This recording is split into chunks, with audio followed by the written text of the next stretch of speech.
एकमात्र सच्चे जीवित सर्वशक्तिमान प्रभु परमेश्वर इज़राइल के पवित्र हमारे उद्धारकर्ता और सृष्टिकर्ता मेरे और हमारे प्यारे पिता प्रभु यहोवा यीशु मसीह को हमेशा सारी महिमा सम्मान प्रशंसा धन्यवाद शक्ति और अधिकार मिले आमीन। सभी धर्म ग्रंथ हमें बताते हैं कि प्रभु यीशु मसीह कल आज और हमेशा एक समान है, सच्चे जीवित परमेश्वर आमीन। यशाया 55 से प्रभु को तब खोजो जब वह मिल सकता है, उसे तब पुकारो जब वह पास हो। बाइबल मानवता को प्रभु यीशु मसीह की ओर आने के लिए बुलाती है, जिन्होंने हमारी मुक्ति के लिए खुद को बलिदान कर दिया और जो उनकी ओर मुड़ते हैं उन्हें भरपूर क्षमा करते हैं। परमेश्वर को किसी ने कभी नहीं देखा, लेकिन वह जो इकलौता बेटा है जो स्वयं परमेश्वर है, पिता के हृदय के निकट है, उसने हमें परमेश्वर के बारे में बताया है। यूहन्ना 1 परमेश्वर चाहते कि सभी लोगों का उद्धार हो और वह चाहते कि हर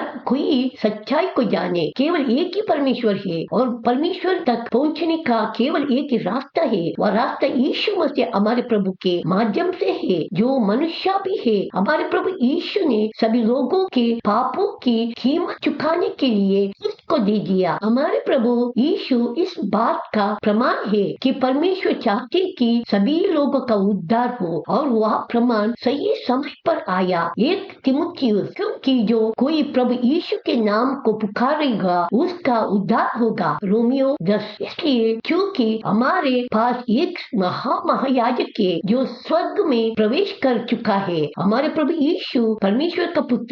तो आइए हम अपने विश्वास को मजबूत से थामे रहे। हमारा यहाँ महायाजक हमारी कमजोरियों को समझता है, क्योंकि उसने भी उन्हीं परीक्षाओं का सामना किया जिनका हम करते हैं, फिर भी उसने कोई पाप नहीं किया। तो आइए हम अपने दयालु अब्बा परमेश्वर के सिंहासन के पास निडर होकर जाए। वहाँ हमें उनकी दया मिलेगी और जब हमें सबसे ज्यादा जरूरत होगी तो उनकी कृपा से हमें मदद मिलेगी। इब्रानियों 4 क्योंकि परमेश्वर की कृपा प्रकट हो चुकी है जो सभी लोगों के लिए उद्धार लेकर आई है, और हमें सिखाया गया है कि हम परमेश्वर विरोधी जीवन और पापपूर्ण सुख विलास से दूर रहे। हमें इस बुरी दुनिया में समझदारी, धार्मिकता और परमेश्वर के प्रति भक्ति के साथ जीना चाहिए और उस अद्भुत दिन के उम्मीद के साथ इंतजार करना चाहिए जब हमारे महान परमेश्वर और उद्धारकर्ता हमारे प्रभु यीशु मसीह की महिमा प्रकट होगी। उन्होंने हमें हर तरह के पाप से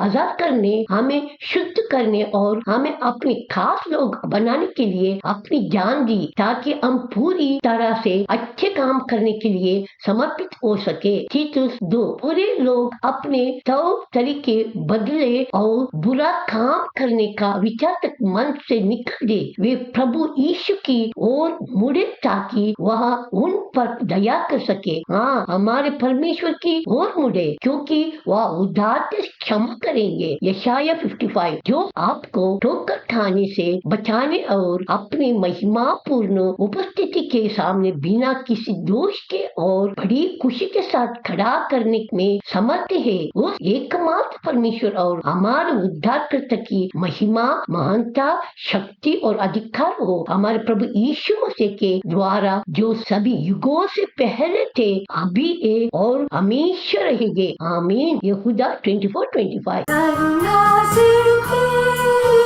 नया दिन दिखाता है, ढाल बनकर मेरे मुझे बचाता